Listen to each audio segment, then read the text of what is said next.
Well, tensions are rising after the U.S. President Donald Trump had signaled plans to sideline South Africa from next year's G20, sparking further diplomatic pushback as well as fresh debate at the ANC's NGC. Let's now welcome ANC National spokesperson Ms. Mahlengi Bhengu about what this actually means for South Africa's global standing. Bhengu, it's such a pleasure. Welcome to SA Today. So let's please get the official response as well as positioning of the ANC in regards to this current standoff now with the United States.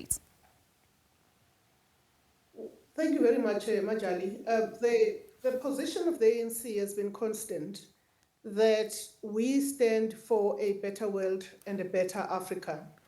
And therefore, our actions as a country and as an organization must mirror what we say in our statements and also in our manifesto and our January 8th statement.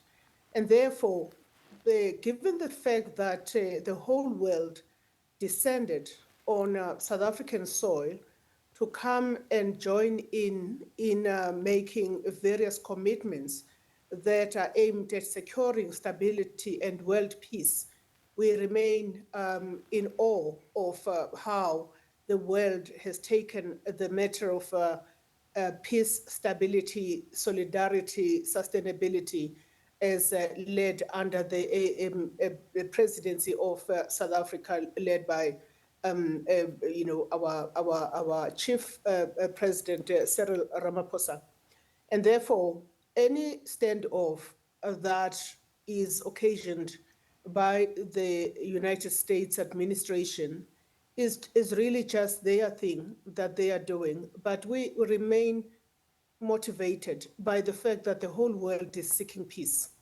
And we will do all that is necessary, diplomatic channels and otherwise, to secure conversation, to secure dialogue, to secure negotiations.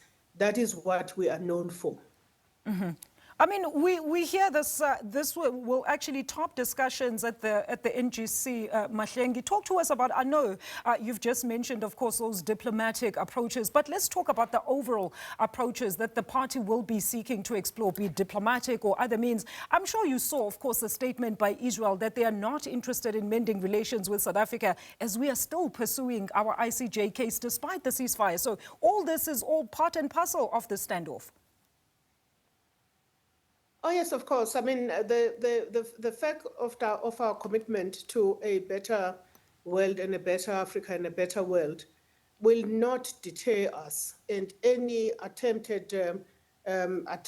at undermining South Africa's sovereignty, attempts at undermining our own international relations and cooperation policy will be rebuffed, and we will push back against any such an attempt. One of which is our case at the ICJ, one of which is our case against the bullying tactics of the Israeli regime against the people of Palestine. All of those things are not going to stop simply because they were being threatened. And the whole world, surprisingly, has been fully behind South Africa. But what does this mean then for South Africa, Mahlengi's, for South Africa's geopolitical relations as well as global standing, especially this happening right at the back of a very successful G20 summit without the United States of America? I think what we need to implore our own South Africans is to go thoroughly, with a fine-tooth comb and look at the declaration that was adopted by the G20 summit, happening for the first time on the African soil, and led and hailed by leaders from the North, from the West, from the Global South, and from within our continent as a historic summit. Though what is contained in the declaration is what we must now focus on, so that there are felt benefits for the people of South Africa and for the people of our continent. A number of commitments ranging from leveraging our mineral resources all the way to ensuring that we improve educational outcomes, and a host of things that must happen to make sure that the summit doesn't become a talk show, but can present a number of multipliers for the continent and particularly the developing nations. And so that is the focus, really, more than anything. And I think we will refuse to be distracted from that mission, because our chairship of the G20 wasn't just about meetings, it was always about securing dividends, positive dividends for those nations that are suffering from poverty, inequality, unemployment, and so on. And we are one of those.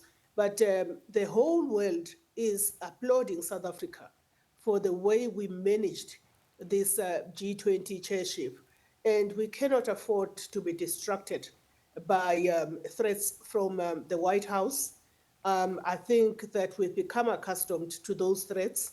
And of course, within the ambit of diplomacy, we must continue to engage with the United States of America.